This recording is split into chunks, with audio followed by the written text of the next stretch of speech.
E aí, pessoal, tudo bem com vocês? Tudo legal? Vamos então para a aula desta semana, Teoria da Comunicação. Hoje vamos começar o fim, se é que a gente pode decretar dessa forma, o fim do nosso conteúdo do primeiro semestre, que está englobando todo esse apanhado das teorias da comunicação, no que seria a primeira fase, já estamos agora na segunda fase, das teorias de comunicação, que são importantíssimas para que vocês entendam o processo comunicacional como um todo, e eu particularmente sou um apaixonado por isso, vocês sabem, como que elas se encaixam tanto quanto a gente consegue estudar sobre elas no nosso convívio social. E dos aspectos que estão relacionados à publicidade, como que a teoria da comunicação ela permeia tudo que a gente está trabalhando, tudo que vocês vão trabalhar nos próximos 3 anos e meio aí, se Deus quiser, sem Covid.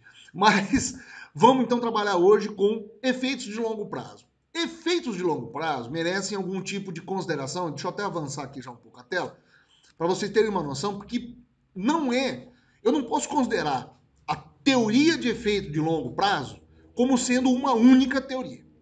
Na verdade, é um grande guarda-chuva, é um chapéu sob a qual ou embaixo dele se encontram vários outros aspectos da teoria da comunicação que a gente vai trabalhar, inclusive, nas próximas semanas, com os termos que hoje são conhecidos como hipóteses contemporâneas. Mas é importante vocês começarem a entender como que foi o processo. Então a gente veio lá, recapitulando bem rapidamente. Teoria hipodérmica, anos 20, depois nós tivemos aí Lasswell mudando um pouco o paradigma e criando as capilaridades, ou seja, as estruturas, focando no receptor, no emissor, na mensagem, no meio, etc. Depois nós tivemos as persuasões, a comunicação servindo para convencer as pessoas para aquisição de alguns conceitos de ideia. Depois nós tivemos as teorias críticas, depois as teorias funcionalistas, ou seja, o Estado serve para controlar de uma certa forma a intensidade da informação e do outro lado você tem o Estado como sendo não, o detentor somente do entretenimento, a comunicação só serve como função social. Aí, no meio disso tudo, nos anos 50, 60, Marshall McLuhan, que aparece dizendo, não, tudo errado. O meio acaba sendo a mensagem. A gente vai integrar a comunicação a tal ponto que ela vai estar dentro do nosso corpo, do nosso organismo, da nossa mente no futuro. A coisa vai andando, não crescendo, a gente entende depois o Edgar Morin falando que a cultura se estabelece como sendo alguma coisa que não pode ser produzida, não pode ser criada, mas os meios de comunicação só servem para impulsionar esses implementos da cultura, esses insumos de cultura, e tudo caminhava mais ou menos nesse sentido, até que nos anos 70, principalmente em Estados Unidos, nos países como Estados Unidos e Canadá, começam a surgir novos pesquisadores, impulsionados principalmente por a Elizabeth Noel Newman, é a primeira mulher que aparece no cenário da teoria da comunicação, e não somente estudando agora sociologia, tá? A gente está lembrando que a comunicação tem sempre um aspecto de sociologia no fundo. Mas ela começa a literalmente focar um pouco mais no que a gente vai trabalhar hoje em dia com teoria da comunicação puramente simples, mas ela trabalhando alguns aspectos um pouco mais suscetíveis, vamos dizer assim, à avaliação pública, porque ela observa um pouco da a mudança que a sociedade estava vivendo até então por conta da pressão social exercida pelos meios de comunicação, pelos meios de comunicação. Ela não é a única, tá? Que abre essa conversa.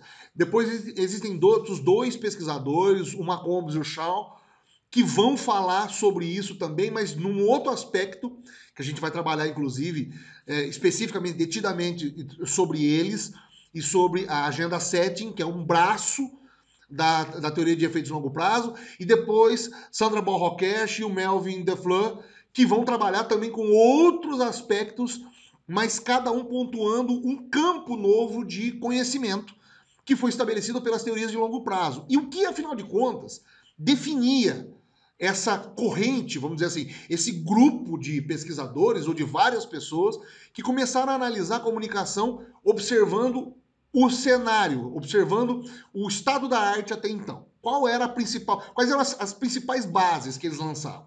Primeiro, que as comunicações não intervêm diretamente no comportamento do indivíduo. O pensamento deles é o seguinte, olha, a comunicação não faz com que o indivíduo literalmente mude, tá? Ele, por si próprio.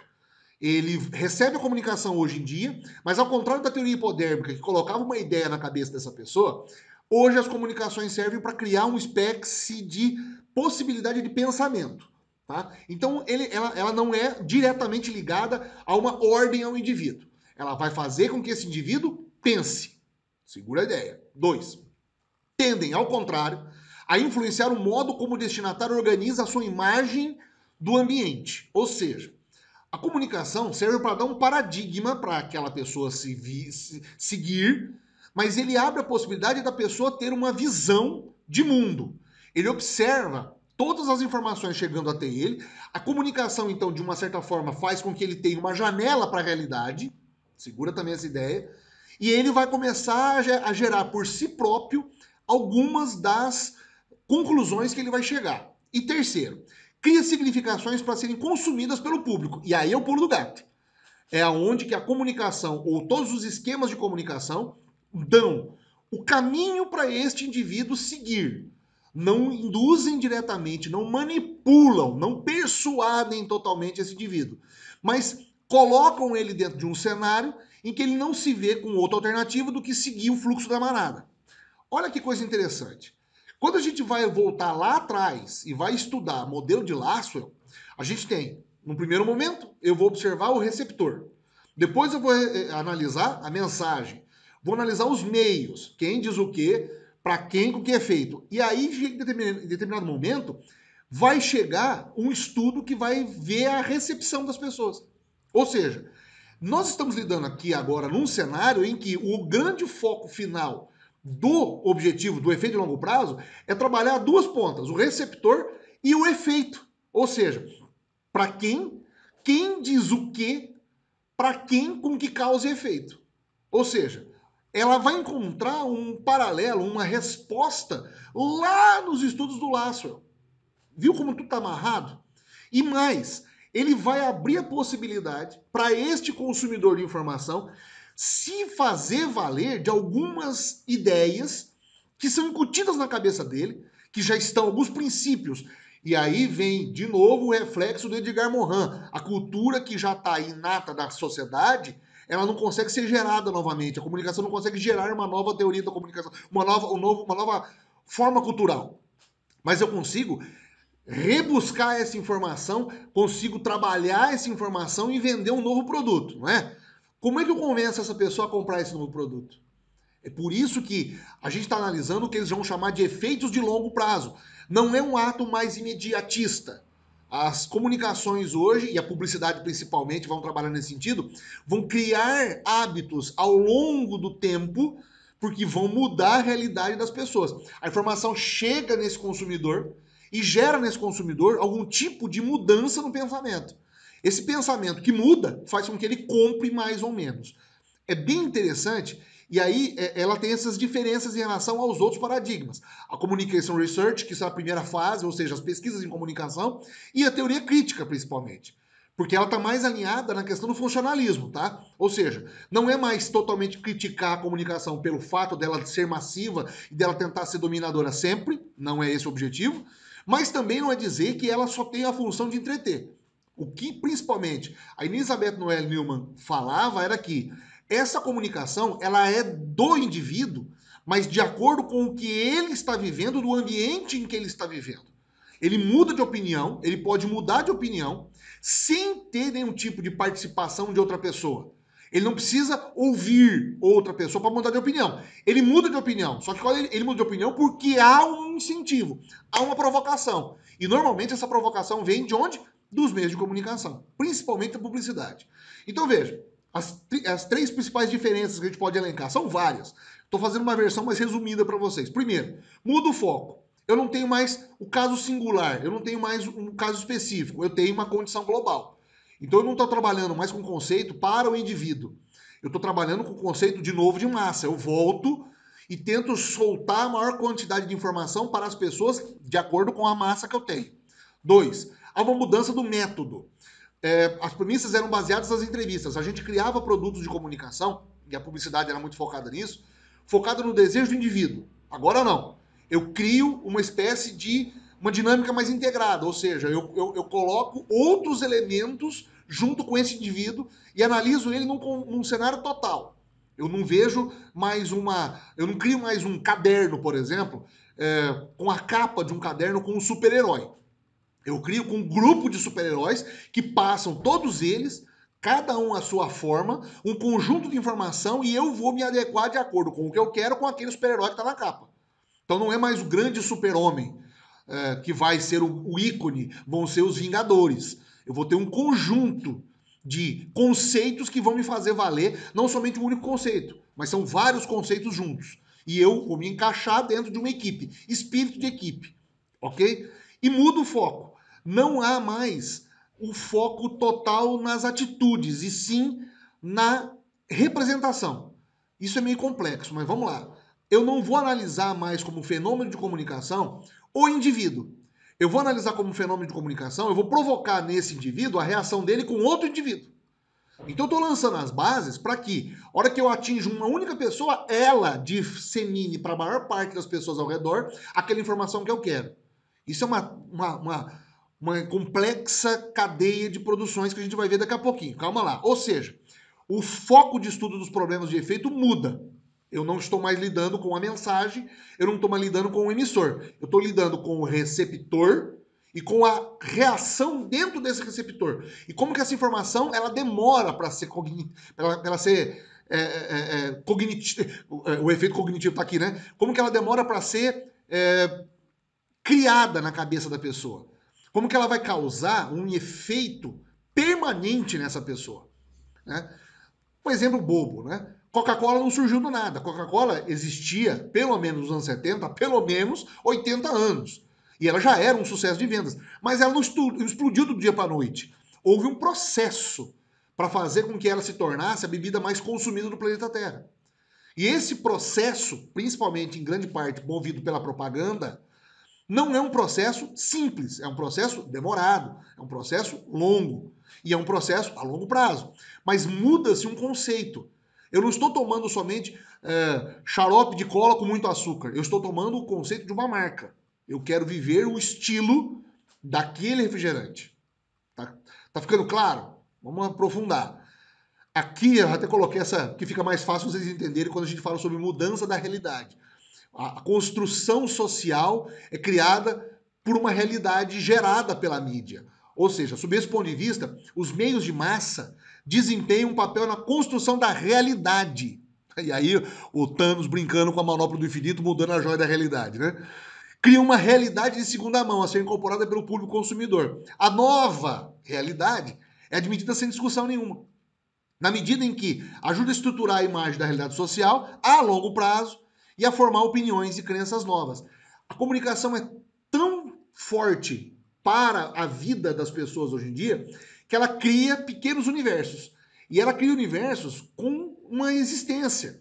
Você tem, como a gente falou na aula da semana passada, a família margarina é um estereótipo, né? É um arquétipo e um estereótipo junto. O arquétipo é aquilo que eu tenho como estrutura e o estereótipo é aquela junção das formas dos arquétipos, né? Eu tenho um meio em que eu reúno tudo e quero viver ali dentro. Só que eu quero viver naquele meio, consumindo aquele produto, falando as mesmas palavras, usando as mesmas roupas, assistindo os mesmos filmes, porque eu me sinto bem pertencendo àquele grupo.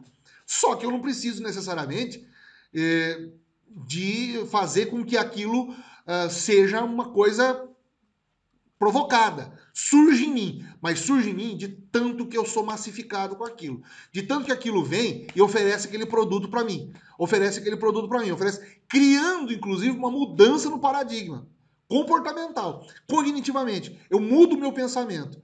É uma coisa tão forte, é uma definição tão ao mesmo tempo poderosa, e nesse caso é um efeito longuíssimo, que faz com que as pessoas mudem de opiniões em conceitos universais, que até então ela considerava, ela nasceu, criou-se dentro da base cultural do Edgar Morin, a ponto de ela não imaginar que ela em algum momento vai mudar de opinião. E ela acaba mudando.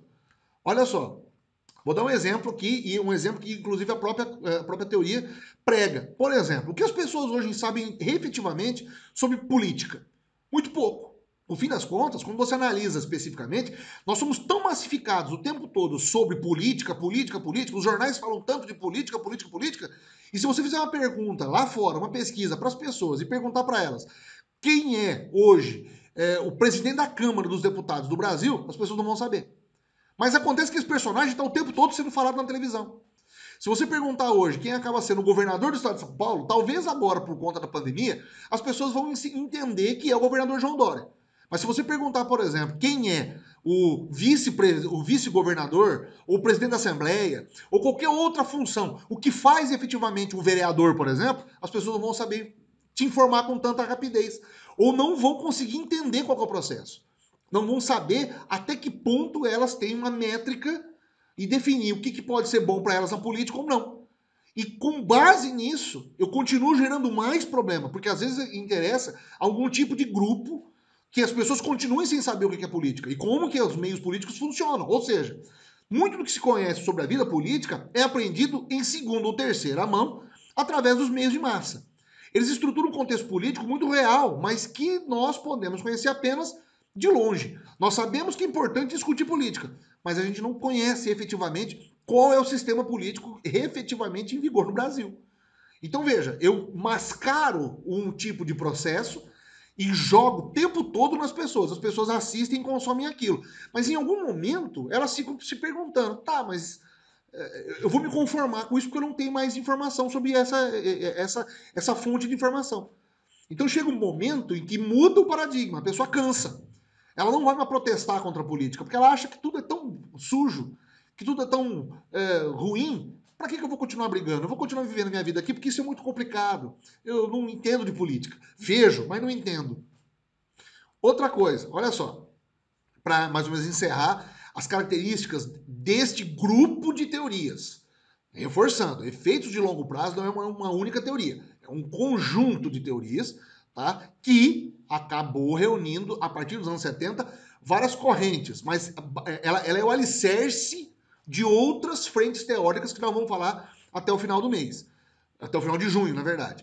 O que é que a gente está trabalhando aqui, e especificamente, quais são as três grandes formas, então, que vão calcar a definição de efeito de longo prazo? Primeiro, acumulação, consonância e onipresença. Vamos lá.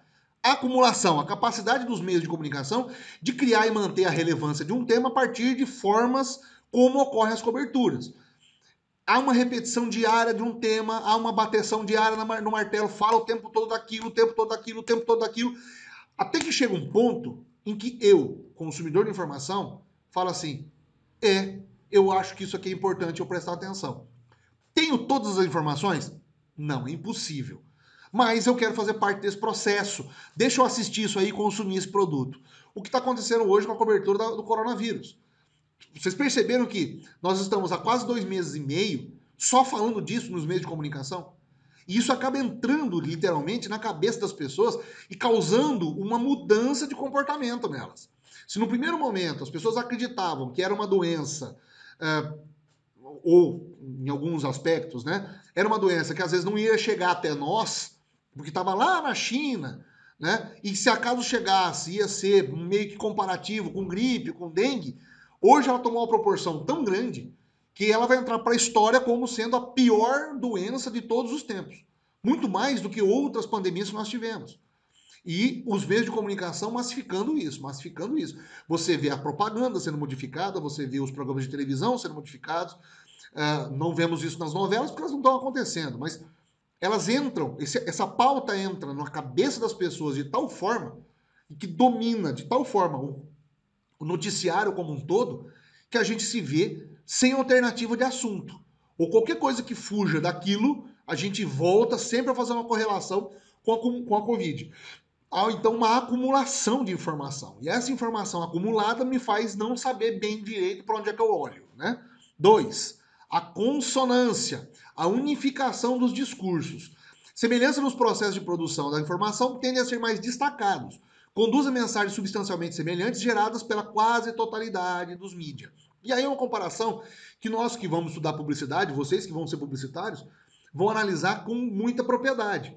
Comparem, por exemplo, as propagandas femininas dos anos 80 e hoje nos anos 2000. Você vai falar, puxa vida, Arnaldo, mas tem 30 anos de diferença, 40 anos de diferença de uma campanha para outra. Há uma evolução natural. Sim, há uma evolução natural. Mas existem alguns padrões estéticos de beleza que são naturais do ser humano e são seculares.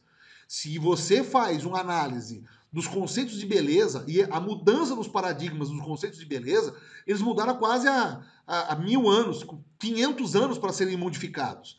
E principalmente no século XX, criou-se aquele padrão de beleza de que era uma mulher alta, magra, loira, de olho claro. E ela era o padrão seguido. Todas as mulheres queriam seguir aquele padrão. Houve uma mudança, principalmente no final dos anos 2000, vamos colocar assim, década de 2010 e agora muito mais calcado, na mudança inclusive da forma como as imagens que eram antigamente verticais, elas se tornam totalmente horizontais, até por conta da mudança dos gadgets. A gente deixa de analisar, de pegar as informações agora somente na tela da televisão, a gente coloca especificamente na tela do celular, e principalmente a mudança dos conceitos que vão fazer parte desta definição estética. Então eu tenho que agradar as minorias, eu tenho que trabalhar com efeitos, olha só, que eram objetivados antigamente. Eu faço uma campanha publicitária para um tipo de mulher, hoje eu tenho que planejar esse mesmo tipo de campanha publicitária para N tipos de mulheres, inclusive com transexualidade sendo questionadas, a questão do negro, a questão do afro, a questão da obesidade, enfim, mudou-se o paradigma. Por quê? Porque conforme o tempo foi passando, a imprensa foi modificando, as pessoas foram mudando as suas opiniões através dos meios de comunicação, que foram imprimindo estas novas possibilidades de imagem. Hoje eu tenho padrões estéticos variados. Não sigo mais um padrão que foi ditado pela propaganda. Hoje a propaganda me cria novos padrões estéticos. Tem uma outra característica que vocês podem ver com mais razão, a questão da onipresença, a massificação dos temas que propicia a formação de conhecimento público, ou seja, uma mudança de situações em que eram condições seculares. O machismo, por exemplo, que é secular, é uma realidade secular, mas infelizmente é nocivo, mas é secular. A condição, por exemplo, do homem macho alfa que era o detentor do poder de fumar.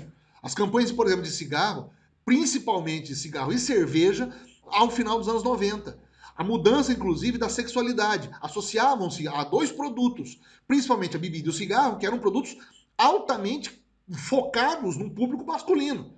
Mas esse público masculino hoje não consome esses produtos jamais com campanhas publicitárias dessa forma.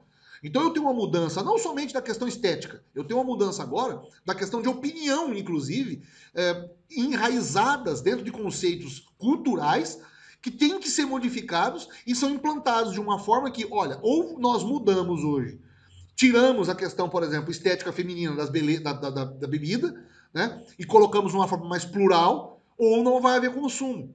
O cigarro, por exemplo, o cigarro sofreu, inclusive, um tipo de campanha muito mais nocivo, porque ele foi proibido de circular. Hoje não há uma propaganda de cigarro institucional em todos os meios de comunicação. Você restringe o cigarro a algum tipo de mídia dentro de um específico local para o consumo. O que automaticamente fez com que caísse o consumo do cigarro. Mas não a ponto de não ter público consumidor. O público consumidor continua existindo e vai continuar existindo sempre. Talvez em outros estágios, de outras variações. Antigamente você tinha pouquíssimas variedades de cigarro. Hoje você tem cigarros de várias variedades, com menta, com canela, o cigarro eletrônico. Ou seja, a propaganda acaba criando essas formas para tentar continuar sendo onipresentes esses produtos que não são facilmente retiráveis do conceito humano normal. Os homens vão continuar bebendo, os homens vão continuar fumando, mas não somente os homens agora, as mulheres também. E principalmente a pluralidade de opiniões. Mas houve, a longo prazo, uma mudança nos paradigmas. A ponto de hoje eu olhar uma pessoa fumando e eu correr dela. Eu não quero ficar perto. Ou eu restringo. Eu vou criando regras para restringir aquele consumo. E de uma certa forma eu tenho que criar novas alternativas para vender para esse mesmo consumidor.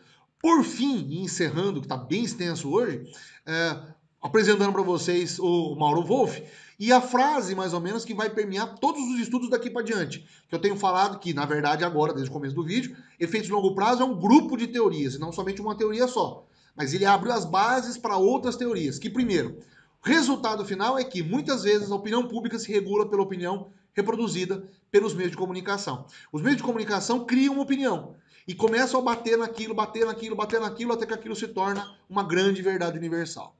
Isso vai lançar a possibilidade dos próximos vídeos que a gente vai falar nas próximas semanas, encerrando esse primeiro semestre, certo? Ficou bem extenso, bem detalhado, mas assistam novamente que eu tenho certeza que vocês vão conseguir ver aplicações reais agora nos nossos estudos de comunicação daqui para diante. Tá legal? A gente se vê semana que vem. Continuem assistindo os vídeos, participem. É importantíssimo para vocês, principalmente para a gente encerrar esse semestre de uma forma bem legal. Tá legal? Grande abraço para vocês. A gente se vê semana que vem. Valeu!